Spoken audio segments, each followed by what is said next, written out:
I want to turn now to our panel. Tom Ricks, it strikes me that one of the dangers is that in this age of intercontinental ballistic missiles, a nation might pick up something like this on their radar, and before they identified it as Iraq, would fire our own missiles back in retaliation, that you might accidentally trigger a nuclear exchange. It was always a concern in the Cold War that the Russians would think we had come up with some new weapon that they didn't know about and hit them with a surprise attack, and then they would respond. This is why communication back and forth is so essential, hotlines and so on. Say, hey, that wasn't us, that was somebody nasty in outer space. My worry here is that since we've now wasted billions of dollars on missile defense, now the defense industry can say, hey, we need asteroid defense. Let's spend billions more on that. David, what's your take on it? Well, I don't know about asteroid defense. And I think it is true that technology has advanced to the point that radars can distinguish pretty much where an object is originating. You know, when I think about foreign policy, I don't think about the intergalactic version, but the maybe we should. The meteors that are coming right at this administration now, and there's a meteor called Syria heading fast. There's a meteor called Iran, and a real confrontation with Iran over its nuclear policy the administration has got to deal with this year.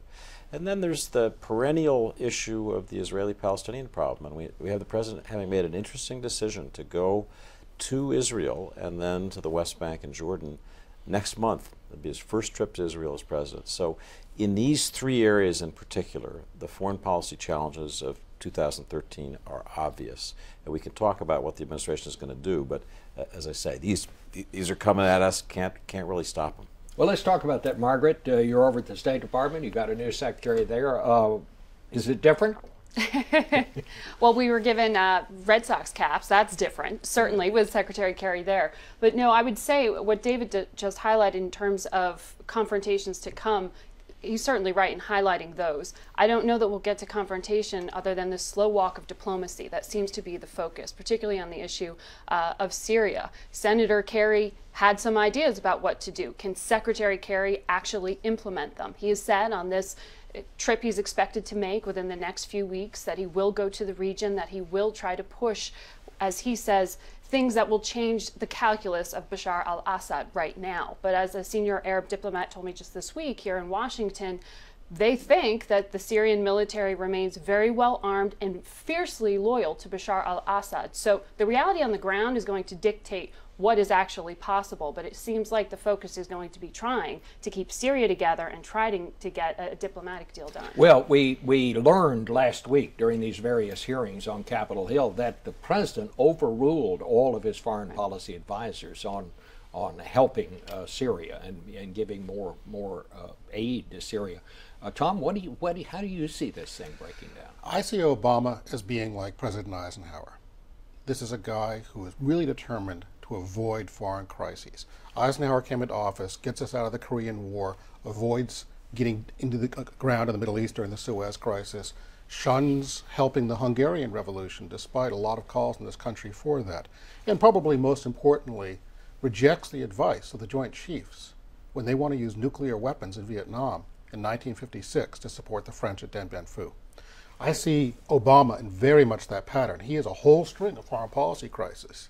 But I think given this Eisenhower pattern, you're not going to see him intervene in Syria.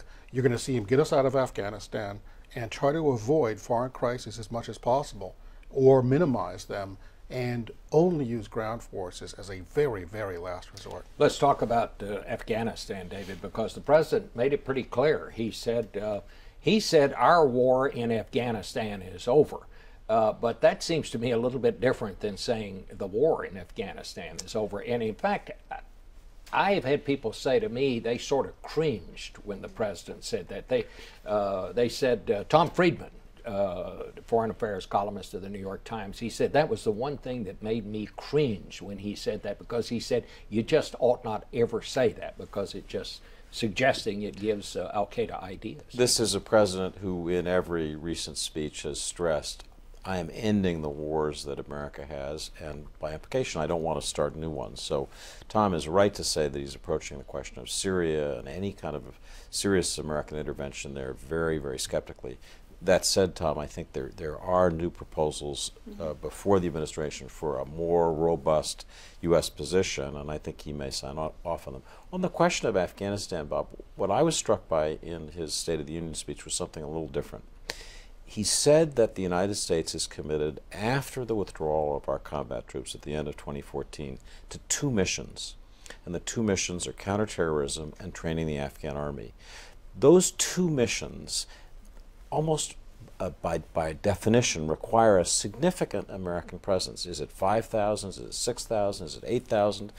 That's what there's a lot of discussion about. But the fact that the president named the 2 missions, a lot of analysts say, mean it's going to be more rather than less U.S. troops staying on. So in that sense, even though the president was talking about ending the war in Afghanistan, the mission is continuing, and as Margaret knows and follows, there's a lot of diplomacy going on in secret now to see if you could bring the Taliban into real peace negotiations so that we would leave with something like a settlement. We could say, here, look, you know, we're leaving, but there's an agreement among these factions. And you just had the president of Afghanistan, Karzai, saying he's going to forbid any more American airstrikes. He won't allow his own people to call in airstrikes because a recent one took some civilian lives. Concern about hitting civilian areas. That's right. I think one of the other offshoots of this drawdown, while there will be a continued presence in some form, is where those assets go.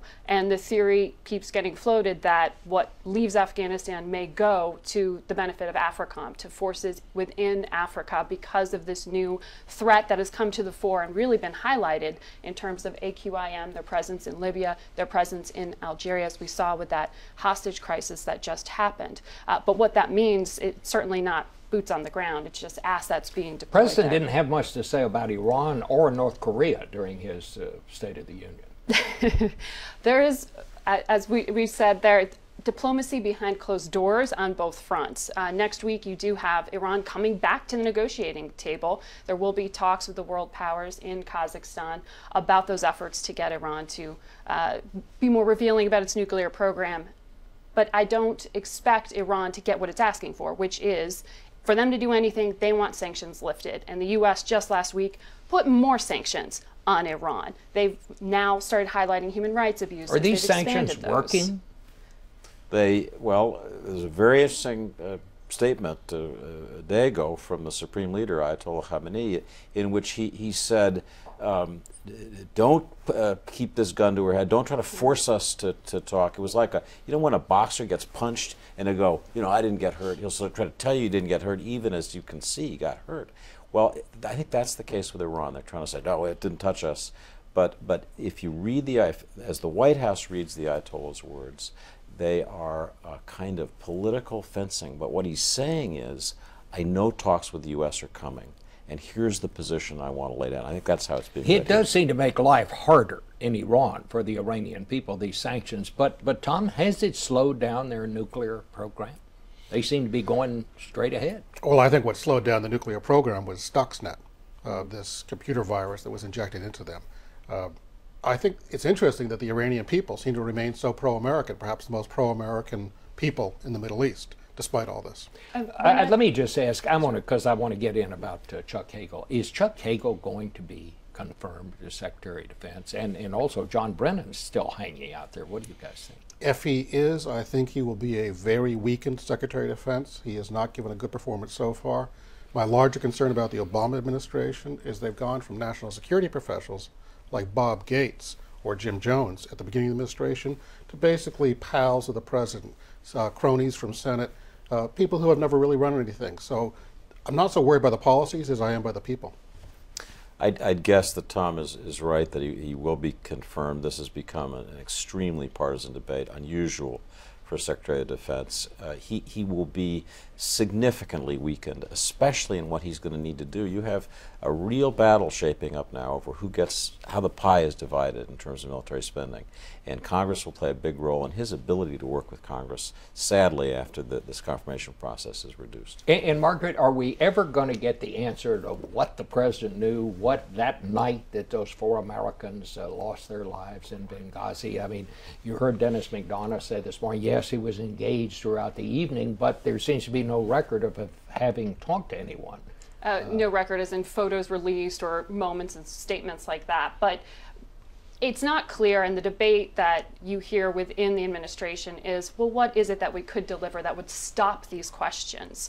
And do you engage and provide the second half, because then it really becomes an argument. You could also say, hey, we're almost 6 months out now. This is still going. You've got to provide more clarity there. But Secretary Clinton did place that call to the Libyan president last night. Whether that counts on behalf of the president or not. The next day he placed the call. Well, Secretary Clinton did place the call. The president didn't call him until the next day. Right. All right, we could talk about this forever and ever, but we're going to change the cast here, and we'll be back in just a minute.